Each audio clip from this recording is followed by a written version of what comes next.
Hi everyone, Chris Tuck here, West Wickham Health and Fitness. Welcome to Wednesday. How did that happen? It just comes round so quick, and it's just gone 6 o'clock, and I'm just going to turn this round so you can see through the blinds. It is very, very dark. It's been raining overnight, and it's quite still warm though. It's very, very muggy. Very, very muggy. Anyway, I wanted to jump on here to speak to you today, Wednesday Wisdom, about doing your to-do list and not adding anything new until you've done your to-do list, or at least working on the items to a level on your to-do list where you can't do any more at the moment. So you've got to park them, but then you can carry on with them at a later date, maybe because you're waiting for someone else to do something to allow you to continue.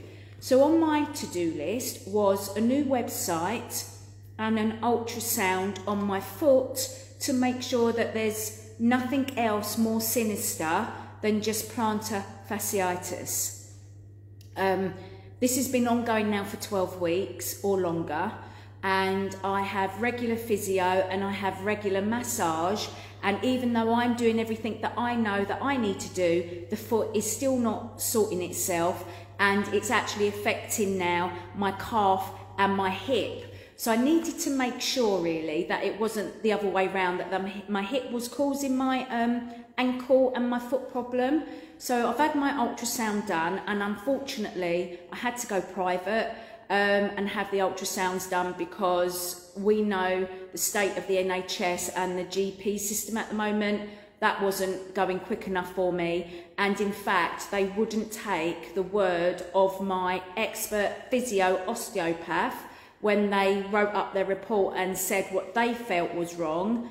The GP wants to send me back to the beginning and wants me to go and see a physio and osteo for an assessment and then physio. I've already done that for 12 weeks privately, so I don't see the point in wasting NHS resource to deal with my foot when I needed to know exactly what was going on, not keep guessing, go straight to the actual what is going on. So I needed an ultrasound.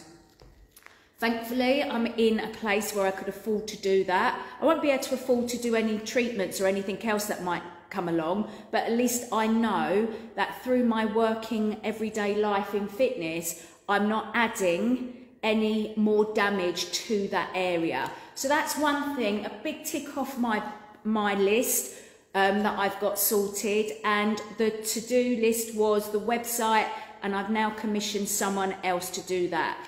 And whilst that has been going on, I've said no to other things, because I don't want them on my to-do list, because I'm overwhelmed at the moment. And one of the things we need to learn in life is boundaries, is what is our capacity and when to say no, because otherwise that to-do list just becomes unmanageable. Now, if there's things on that to-do list that don't really need to be done because they're no longer a priority, they're no longer on your list of things that you really want to do, then cross them off, get rid of them. They don't need to be there.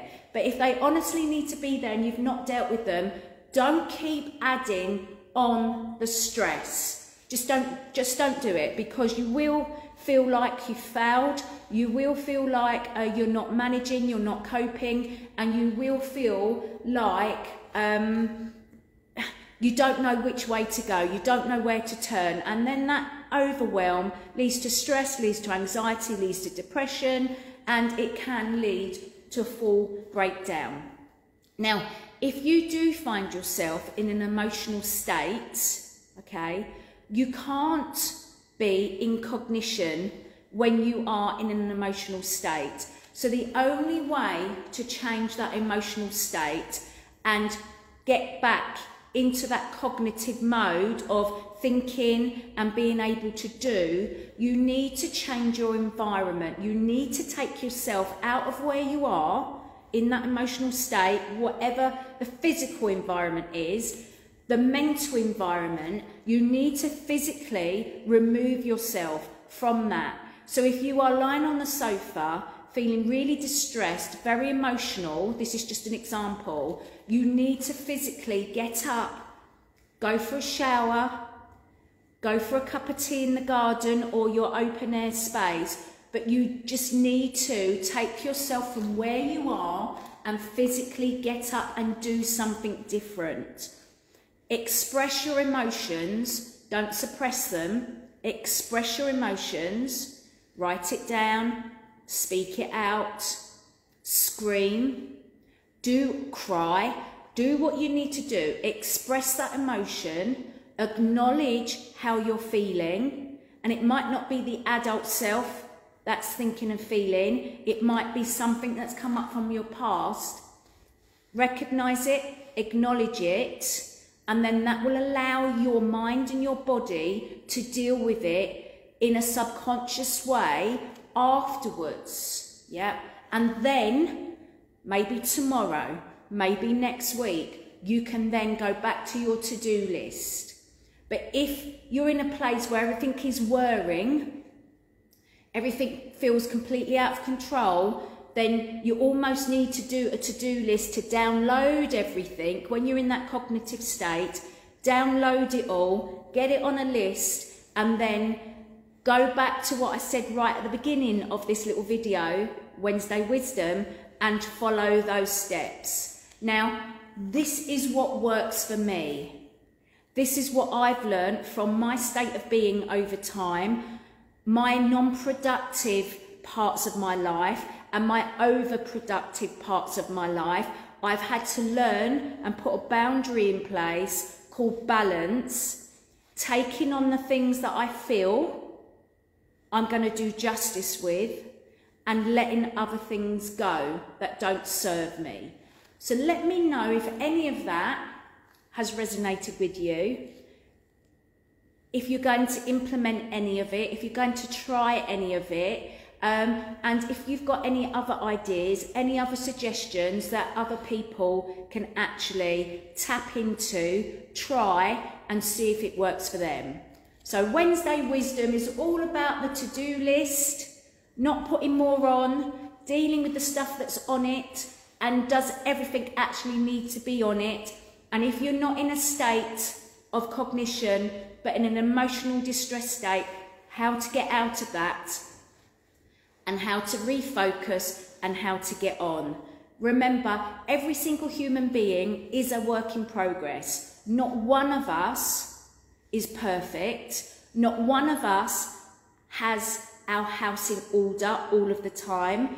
And not one of us is,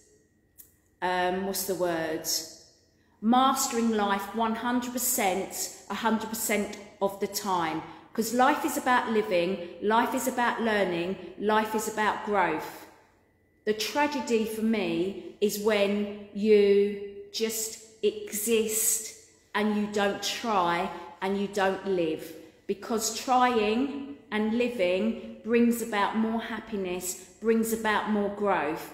If you're in a place where you're just existing, then maybe you need to think about getting some help and some support to help you start taking those little steps to get life to be more meaningful and be more worthwhile for you. All right, so I hope I've said something that resonates with you today, and I would love some feedback, comments or message me. All right, have a wicked day and I'll see you soon. Bye for now.